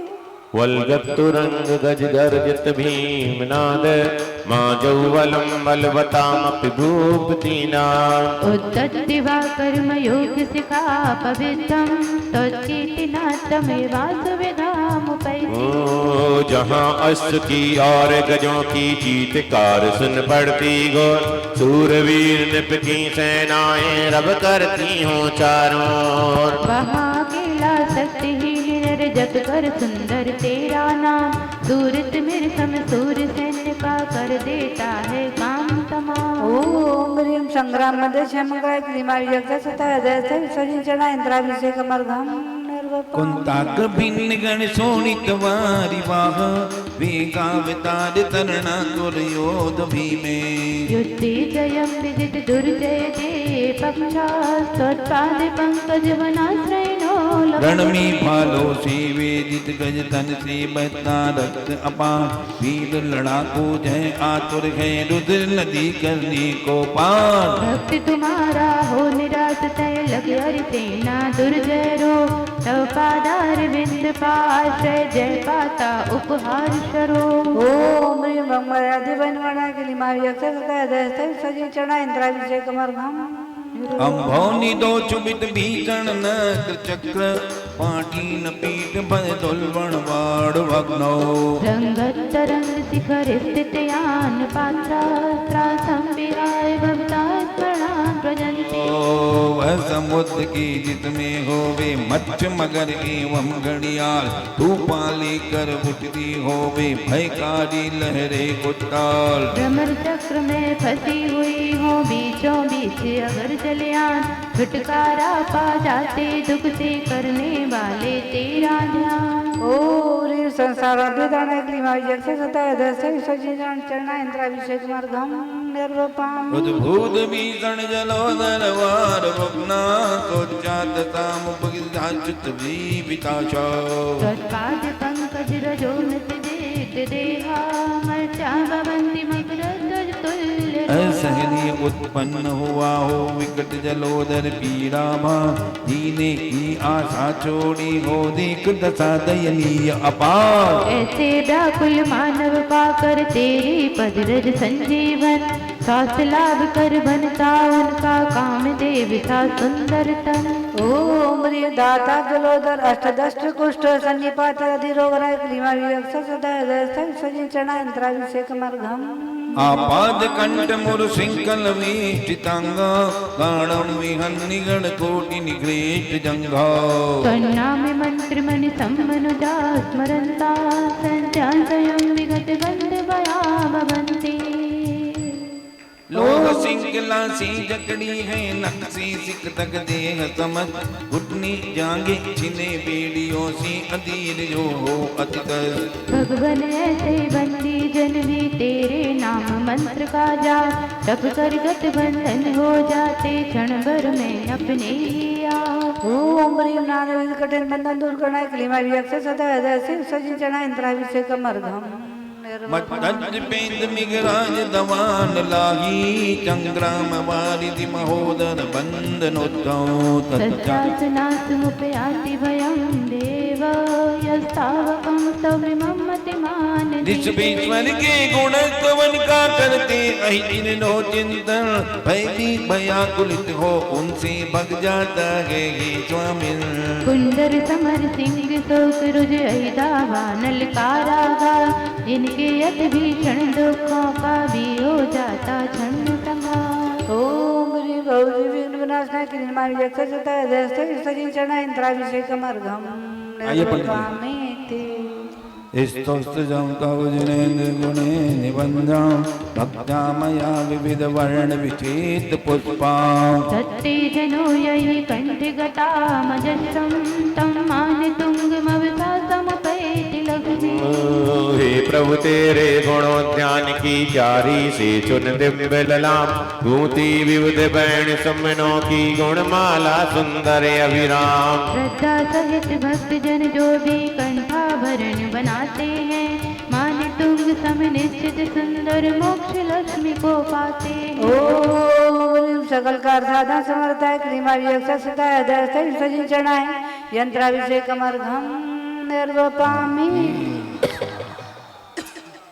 नाना विघ्नहरं प्रतापजनकं संसार पारप्रदं संस्तुत्यं श्रीदं करोमि सततं श्री सौम्यसेनोप्यम्। पूर्णागिनि मुदा सुभव्य सुखदम् आदिस्वराख्या परं हीरा पंडित तो परोद्वसता स्तोतस्य पूजा विधिम्। ओम हृदयस्थः चतुर्दशदल कमलाधिपते क्रीमाभिषेकसुताय दस्ते विसर्जनाय अजरं निर्वापयामि पुष्पकै प्रवर मोदक दीपक धूपकै फल वरै परमात्म प्रदायकं प्रवीय जय जय दम दम दम जनम। ओम ह्रीं हृदयस्थाष्टशक्तिं सिद्धिदल कमलाधिपते क्लीमाभिषेकसुताय दस्ते सजी चरणाय पूर्णार्घं निर्वापयामि। सोमसेन भगवान चला देखिए सब विघ्न हरि सब तोष करे सब विघ्न हरि सब तोष करे संसार तजे शिव सुख पावे जो संस्तुति करता श्री को पाता रोग शोक सब नस जावे ये अर्घ लिया गए चरण दिया गए आदिनाथ प्रभु पार करो श्री मांग तुंग संग सोमसेन संग हम सब का उद्धार करो हम सब का उद्धार करो हम सब का उद्धार करो। ओम ह्रीं श्री परम पूज्याय श्री शमसेनाचार्य ओम ह्रीं परम ओम रोम परम पूज्याय श्री मानतुंग स्वामिने चरणेभ्यो अर्घ्यं निरूपयामि स्वाहा। सोमसेनाचार्य का भी चढ़ा दो। सोमसेन चढ़ा दिए ये पढ़ लिया जलगंगा रिद्धियों की अर्घ्य चढ़ाने हैं सभी लोग। युगादि पुरुषं युजे सोमसेन संसेवं तीर्थसागरं चल सभी लोग अर्घ्य चढ़ाइएगा और अर्घ्य ये बोलिए रिद्धिधारी महामुनि राजों की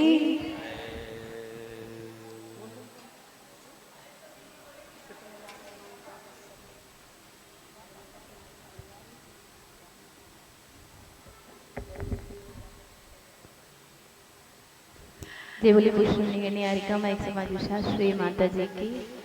ओम ह्रीं अरम नमो जनानम अर्घम निपाम्ति ओम स्वाहा ह्रीं अरम नमो ओहि जनानम अर्घम निपाम्ति स्वाहा ओम ह्रीं अरम नमो परमोहि जनानम अर्घम निपाम्ति स्वाहा ओम ह्रीं अरम नमो सब्बोहि जनानम अर्घम निपाम्ति स्वाहा ओम ह्रीं अरम नमो अनंतोहि जनानम अर्घम निपाम्ति स्वाहा ओम ह्रीं अरम नमो कोटबुद्धिडम अर्घम निपाम्ति स्वाहा ओम ह्रीं अरम नमो बीजबुद्धिडम अर्घम निपाम्ति स्वाहा ओम ह्रीं अरम नमो पादानुसारिणम अर्घम निपाम्ति स्वाहा ओम ह्रीं अरम नमो सभी बोलो। संविनसोदारणम अर्घम निपाम्ति स्वाहा ओम ह्रीं अरम नमो स्वयं बुद्धाणम ओम ह्रीं नमो अरम नमो पद्ये बुद्धाणम ओम ह्रीं अरम नमो बोहे बुद्धाणम ओम ह्रीं अरम नमो उजुमदीणम ओम ह्रीं अरम नमो व्यूलमदीणम ओम ह्रीं वरं नमो दशपुष्पिणम् अर्घ्यमुपैति ओम स्वाहा ह्रीं वरं नमो जोदस्पुष्पिणम् अर्घ्यमुपैति स्वाहा ओम ह्रीं वरं नमो अट्ठंगभाण्डमित्कुस्राणम् अर्घ्यमुपैति स्वाहा ओम ह्रीं वरं नमो विवर्धिपत्ताणम् अर्घ्यमुपैति स्वाहा ओम ह्रीं वरं नमो विद्याहरणम् अर्घ्यमुपैति स्वाहा ओम ह्रीं वरं नमो चारणाणम् अर्घ्यमुपैति स्वाहा ओम ह्रीं वरं नमो पर्णसमणाणम् अर्घ्यमुपैति स्वाहा ओम ह्रीं वरं नमो आकाशगामिनम् अर्घ्यमुपैति स्वाहा ओम ह्रीं वरं नमो आशीविषाणम् अर्घ्यमुपैति ओम स्वाहा ह्रीं वरं नमो दित्तिविषाणम् अर्घ्यमुपैति स्वाहा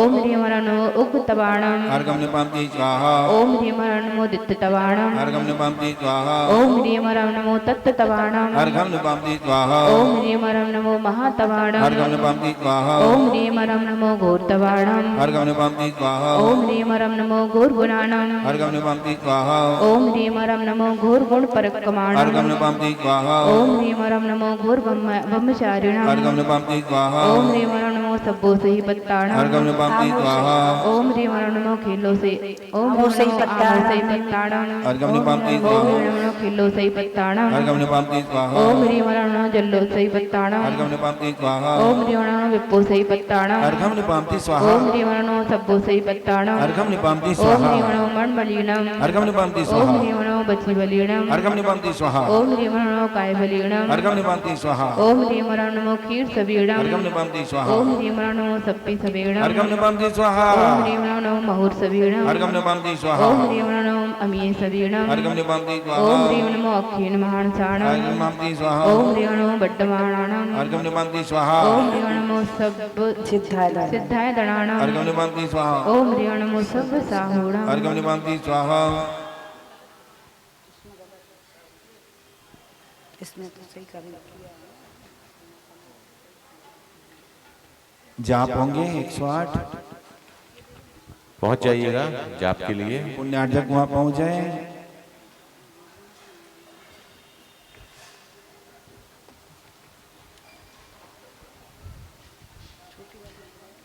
सम्यक दर्शनाय नमः, सम्यक ज्ञानाय नमः, सम्यक चारित्राय नमः। स्वाहा। ओम ह्रीं क्लीं श्रीं वरं श्री वृषभनाथतीर्थंकराय नमः। स्वाहा। ओम ह्रीं क्लीं श्रीं वरं श्री वृषभनाथतीर्थंकराय नमः। स्वाहा। ओम ह्रीं क्लीं श्रीं वरं श्री वृषभनाथतीर्थंकराय नमः। स्वाहा। ओम ह्रीं क्लीं श्रीं वरं श्री वृषभनाथतीर्थंकराय नमः। ओम ह्रीं क्लीं श्रीं वरं श्री वृषभनाथतीर्थंकराय नमः। ओम ह्रीं श्रीं क्लीं वरं श्री वृषभनाथतीर्थंकराय नमः। ओम ह्रीं श्रीं क्लीं वरं श्री वृषभनाथतीर्थंकराय स्वाहा। नमः। सभी बोले क्लीं श्री। ओम ह्रीं क्लीं श्रीं अरहं श्री वृषभनाथतीर्थंकराय नमः। स्वाहा। ओम ह्रीं क्लीं श्रीं अरहं श्री वृषभनाथतीर्थंकराय नमः। स्वाहा। ओम ह्रीं क्लीं श्रीं अरहं श्री वृषभनाथतीर्थंकराय नमः। स्वाहा। ओम ह्रीं क्लीं श्रीं अरहं श्री वृषभनाथतीर्थंकराय नमः। स्वाहा। ओम ह्रीं क्लीं श्रीं अरहं श्री वृषभनाथतीर्थंकराय नमः। स्वाहा। ओम ह्रीं क्लीं श्रीं अरहं श्री वृषभनाथतीर्थंकराय नमः। स्वाहा। ओम ह्रीं क्लीं श्रीं अरहं श्री वृषभनाथतीर्थंकराय नमः। स्वाहा। ओम ह्रीं क्लीं श्रीं अरहं श्री वृषभनाथतीर्थंकराय नमः। स्वाहा। ओम ह्रीं क्लीं श्रीं अरहं श्री वृषभनाथतीर्थंकराय नमः। स्वाहा। ओम ह्रीं क्लीं श्रीं अरहं श्री वृषभनाथतीर्थंकराय नमः। स्वाहा। ओम ह्रीं क्लीं श्रीं अरहं श्री वृषभनाथतीर्थंकराय नमः। स्वाहा। ओम ह्रीं क्लीं श्रीं अरहं श्री वृषभनाथतीर्थंकराय नमः। ओम ह्रीं क्लीं श्रीं अरहं श्री वृषभनाथतीर्थंकराय नमः। स्वाहा। ओम ह्रीं क्लीं श्रीं अरहं श्री वृषभनाथतीर्थंकराय नमः। स्वाहा। ओम सभी ह्रीं बोलें। क्लीं श्रीं अरहं श्री वृषभनाथतीर्थंकराय नमः। ओम ह्रीं क्लीं श्रीं अरहं श्री वृषभनाथतीर्थंकराय नमः। ओम ह्रीं क्लीं श्रीं अरहं श्री वृषभनाथतीर्थंकराय नमः। ओम ह्रीं क्लीं श्रीं अरहं श्री वृषभनाथतीर्थंकराय नमः। ओम ह्रीं क्लीं श्रीं अरहं श्री वृषभनाथतीर्थंकराय नमः। ओम ह्रीं क्लीं श्रीं अरहं श्री वृषभनाथतीर्थंकराय नमः। ओम ह्रीं क्लीं श्रीं अरहं श्री वृषभनाथतीर्थंकराय नमः। ओम ह्रीं क्लीं श्रीं अरहं श्री वृषभनाथतीर्थंकराय नमः। ओम ह्रीं क्लीं श्रीं अरहं श्री वृषभनाथतीर्थंकराय नमः। ओम ह्रीं क्लीं श्रीं अरहं श्री वृषभनाथतीर्थंकराय नमः। ओम ह्रीं क्लीं श्रीं अरहं श्री वृषभनाथतीर्थंकराय नमः। ओम ह्रीं क्लीं श्रीं अरहं श्री वृषभनाथतीर्थंकराय नमः। ओम ह्रीं क्लीं श्रीं अरहं श्री वृषभनाथतीर्थंकराय नमः। ओम ह्रीं क्लीं श्रीं अरहं श्री वृषभनाथतीर्थंकराय नमः। ओम ह्रीं क्लीं श्रीं अरहं श्री वृषभनाथतीर्थंकराय नमः। ओम ह्रीं क्लीं श्रीं अरहं श्री वृषभनाथतीर्थंकराय नमः। ओम ह्रीं क्लीं श्रीं अरहं श्री वृषभनाथतीर्थंकराय नमः। ओम ह्रीं क्लीं श्रीं अरहं श्री वृषभनाथतीर्थंकराय नमः। ओम ह्रीं क्लीं श्रीं अरहं श्री वृषभनाथतीर्थंकराय नमः। ओम ह्रीं क्लीं श्रीं अरहं श्री वृषभनाथतीर्थंकराय नमः। ओम ह्रीं क्लीं श्रीं अरहं श्री वृषभनाथतीर्थंकराय नमः। ओम ह्रीं क्लीं श्रीं अरहं श्री वृषभनाथतीर्थंकराय नमः। ओम ह्रीं क्लीं श्रीं अरहं श्री वृषभनाथतीर्थंकराय नमः। ओम ह्रीं क्लीं श्रीं अरहं श्री वृषभनाथतीर्थंकराय नमः। ओम ह्रीं क्लीं श्रीं हरं शिव शमनातीर्थंकराय नमः। ओम ह्रीं क्लीं श्रीं हरं शिव शमनातीर्थंकराय नमः। ओम ह्रीं क्लीं श्रीं हरं शिव शमनातीर्थंकराय नमः। ओम ह्रीं क्लीं श्रीं हरं शिव शमनातीर्थंकराय नमः। ओम ह्रीं क्लीं श्रीं हरं शिव शमनातीर्थंकराय नमः। ओम ह्रीं क्लीं श्रीं हरं शिव शमनातीर्थंकराय नमः। ओम ह्रीं क्लीं श्रीं हरं शिव शमनातीर्थंकराय नमः। ओम ह्रीं क्लीं श्रीं हरं शिव शमनातीर्थंकराय नमः। ओम ह्रीं क्लीं श्रीं हरं शिव शमनातीर्थंकराय नमः। ओम ह्रीं क्लीं श्रीं हरं शिव शमनातीर्थंकराय नमः। ओम ह्रीं क्लीं श्रीं हरं शिव शमनातीर्थंकराय नमः। ओम ह्रीं क्लीं श्रीं हरं शिव शमनातीर्थंकराय नमः। ओम ह्रीं क्लीं श्रीं हरं शिव शमनातीर्थंकराय नमः। ओम ह्रीं क्लीं श्रीं हरं शिव शमनातीर्थंकराय नमः। ओम ह्रीं क्लीं श्रीं हरं शिव शमनातीर्थंकराय नमः। ओम ह्रीं क्लीं श्रीं हरं शिव शमनातीर्थंकराय नमः। ओम ह्रीं क्लीं श्रीं हरं शिव शमनातीर्थंकराय नमः। ओम ह्रीं श्रीं क्लीं हरं शिव शमनातीर्थंकराय नमः। ओम ह्रीं क्लीं श्रीं हरं शिव शमनातीर्थंकराय नमः। ओम ह्रीं क्लीं श्रीं हरं शिव शमनातीर्थंकराय नमः। ओम ह्रीं क्लीं श्रीं हरं शिव शमनातीर्थंकराय नमः। ओम ह्रीं क्लीं श्रीं हरं शिव शमनातीर्थंकराय नमः।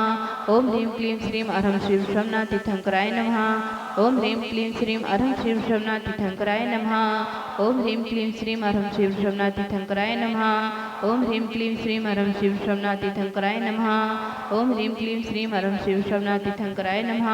ओम ह्रीं क्लीं श्रीं हरं शिव शमनातीर्थंकराय नमः। ओम ह्रीं क्लीं श्रीं हरं शिव शमनातीर्थंकराय नमः।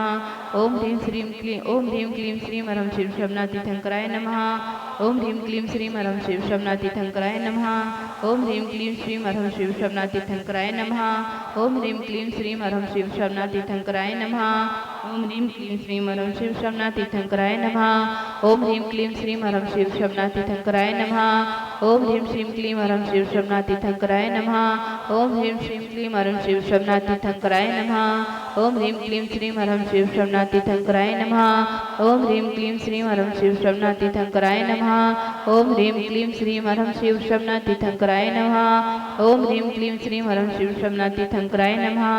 ओम ह्रीं क्लीं श्रीं हरं शिव शमनातीर्थंकराय नमः। ओम ह्रीं क्लीं श्रीं हरं शिव शमनातीर्थंकराय नमः। ओम ह्रीं क्लीं श्रीं हरं शिव शमनातीर्थंकराय नमः। ओम ह्रीं क्लीं श्रीं हरं शिव शमनातीर्थंकराय नमः। ओम ह्रीं क्लीं श्रीं हरं शिव शमनातीर्थंकराय नमः। ओम ह्रीं क्लीं श्रीं हरं शिव शमनातीर्थंकराय नमः। ओम ह्रीं क्लीं श्रीं हरं शिव शमनातीर्थंकराय नमः। ओम ह्रीं क्लीं श्रीं हरं शिव शमनातीर्थंकराय नमः। ओम ह्रीं क्लीं श्रीं हरं शिव शमनातीर्थंकराय नमः। ओम ह्रीं क्लीं श्रीं हरं शिव शमनातीर्थंकराय नमः। ओम ह्रीं क्लीं श्रीं हरं शिव शमनातीर्थंकराय नमः। ओम ह्रीं क्लीं श्रीं हरं शिव शमनातीर्थंकराय नमः। ओम ह्रीं क्लीं श्रीं हरं शिव शमनातीर्थंकराय नमः। ओम ह्रीं क्लीं श्रीं हरं शिव शमनातीर्थंकराय नमः। ओम ह्रीं क्लीं श्रीं हरं शिव शमनातीर्थंकराय नमः। ओम ह्रीं क्लीं श्रीं हरं शिव शमनातीर्थंकराय नमः। ओम ह्रीं क्लीं श्रीं हरं शिव शमनातीर्थंकराय नमः। ओम ह्रीं क्लीं श्रीं हरं शिव शमनातीर्थंकराय नमः। ओम ह्रीं क्लीं श्रीं हरं शिव शमनातीर्थंकराय नमः। ओम ह्रीं क्लीं श्रीं हरं शिव शमनातीर्थंकराय नमः। ओम ह्रीं क्लीं श्रीं हरं शिव शमनातीर्थंकराय नमः। ओम ह्रीं क्लीं श्रीं हरं शिव शमनातीर्थंकराय नमः। ओम ह्रीं क्लीं श्रीं हरं शिव शमनातीर्थंकराय नमः। सम्यक् दर्शनाय नमः, सम्यक् ज्ञानाय नमः, सम्यक् चारित्राय नमः। संसार सागर उत्तीर्णं मोक्ष सौख्य पदप्रदं नमामि सोमसेनाचमदादिनाथं जिनेश्वरम्। ओम ह्रीं पूजा कर्तु गमनाथ आगत विघ्न भय निवारणाय शिव शक्ति नय। अरे हाँ ठीक जय माता। प्रभु वीर तुम्हारे द्वारे पर एक दरस भिखारी आया है। प्रभु वीर तुम्हारे द्वारे पर एक दरस भिखारी आया है। प्रभु दर्शन भिक्षा पाने को दो नयन कटोरी लाया है। शुभंकर कौलत कम पर पटण मध्य सरोज समो। विपिनाहि नरेन्द्र सुतं सुदयं प्रणमामि सदा वृषिवादिनं कृतकार्यते मोदने मोदे मनसा वचसा सुविकाय परम दुरितापे हरं चामोदिकरं प्रणमामि सदा वृषवादिजिनं तव देवि सुजन्मदिने परमं वर्णिर्मिते मङ्गलद्रव्यशुभं कनकादृशुपाण्डुकपीठगतिं प्रणमामि सदा वृषवादिजिनं वृतभूषण भूरिविशेषतनुं करकङ्कणकजलनेत्रचरणं मुकुटाब्जिविराजितचारुमुखं प्रणमामि सदा वृषभादिजिनं ललिताशिशुराजित चारुमुखं मरुदेविशमं भवजातसुखं सुरनाथ सुताण्डव नेत्रधरं प्रणमामि सदा वृषभादिजिनं वरवत् सरोजिगजाश्वपदं रथमात्रदलं चतुरङ्गदलं शिवभूरिसुभोगस्वयोगधरं प्रणमामि सदा वृषभादिजिनं गतरागसुदोषविरागकृतं सुतपोवलसादितमुक्तिगतं सुखसागरमतसदानिलयं प्रणमामि सदा वृषभादिजिनं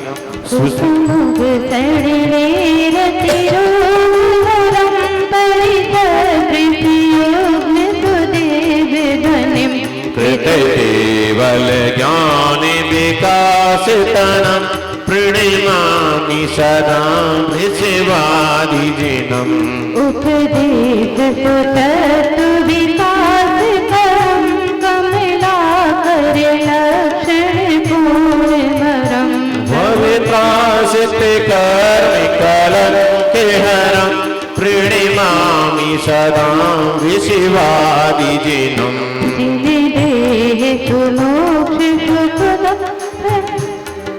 गाति गणाधन वायुपदं परमो सौभारति जन्मदिनं प्रणमामि सदा वृषभादिजिनं प्रणमामि सदा वृषभादिजिनं प्रणमामि सदा वृषभादिजिनं संसारि सागरोत्रीणं मोक्षसौखस्पदप्रदं नमामि सोमसेनार्चम् आदिनाथं जिनेश्वरम्।